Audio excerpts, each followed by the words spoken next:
Hi, I'm Hannes from KDAP and welcome to the Flutter Industrial channel. Today I'm going to show you how to set up FlutterPy on a Raspberry Pi.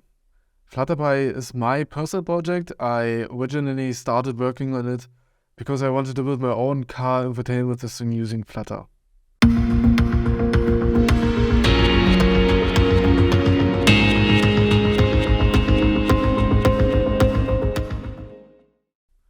Okay, let's start with the setup on the Raspberry Pi. For the setup, we're going to head to the FlutterPy GitHub repository.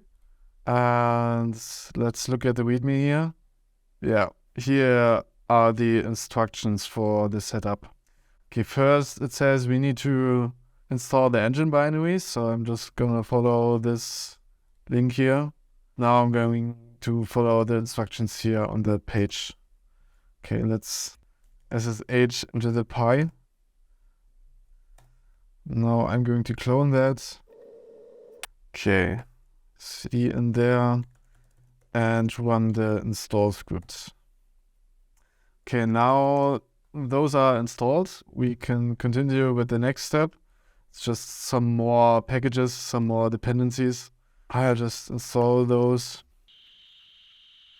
Okay, now those are installed, and we also want to build the GStreamer video player. So I will install those packages as well, which could also take some time. Now we just need to run the last command here, which will update the font cage. And now we can actually build and install FlutterPy. So I'm just going to clone the repository here, go into the folder, and then I'll create a build folder, cd into it, and configure the build. Okay, now we can actually build it. Now we can install it.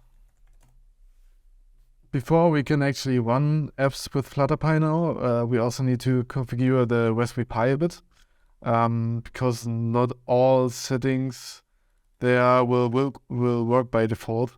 So the next step here would be to open the Raspberry config.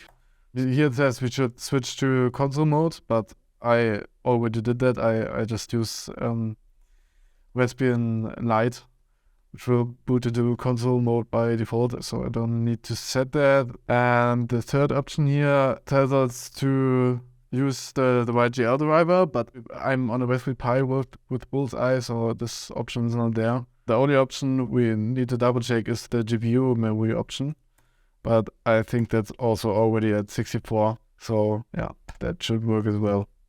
Okay. So I will quit this. Now I will add my user on the Raspberry Pi, which is Hannes, to the render group, so we can run things, can render things, I mean. Now that is done, and now we need to reboot so the new permissions take effect. Okay, the Pi has rebooted now. Now I will SSH into it again. We could run FlutterPy on there, but we don't have an app to run yet. So we need to get an app first. We could use, for example, the Flutter Gallery there. The commands you need to use, those are all given in the README. But I will use a demo application that we developed with KDAP. It's just a very, very small demo.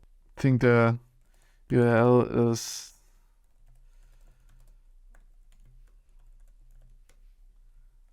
I'll need to use KDAP command git. Yeah, that's the example application, and we'll cd in there.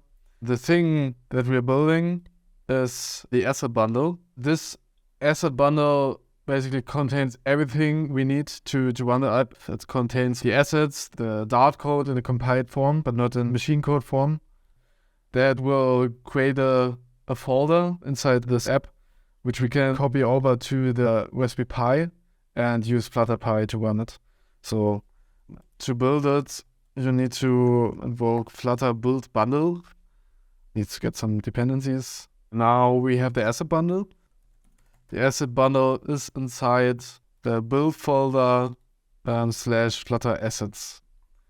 And this directory we're now copying over to the Raspberry Pi. I will use rsync for that.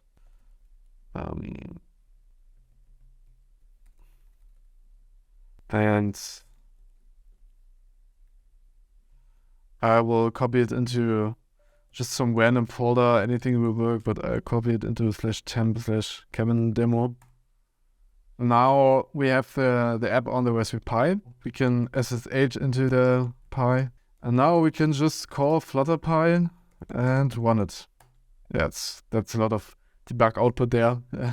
Okay, now I can see the app running on my device. It runs pretty fast. I would say it's 50, 60 FPS, depending on the animations that are showing. Page transitions are always a bit never get full 60 FPS there, I think. But yeah, it looks pretty good. And that's how you deploy an app to the Raspberry Pi and run it there. It's not too complicated, I think. The thing on the Raspberry Pi is also the touchscreen driver is not perfect. That could be improved. There's a section about that here. But other than that, it's pretty good. And it runs on other boards as well. We've got it working on TI hardware, on IMXs. I've got it running on my Service Book laptop with session switching. Thank you for listening. Thanks for your attention and auf Wiedersehen.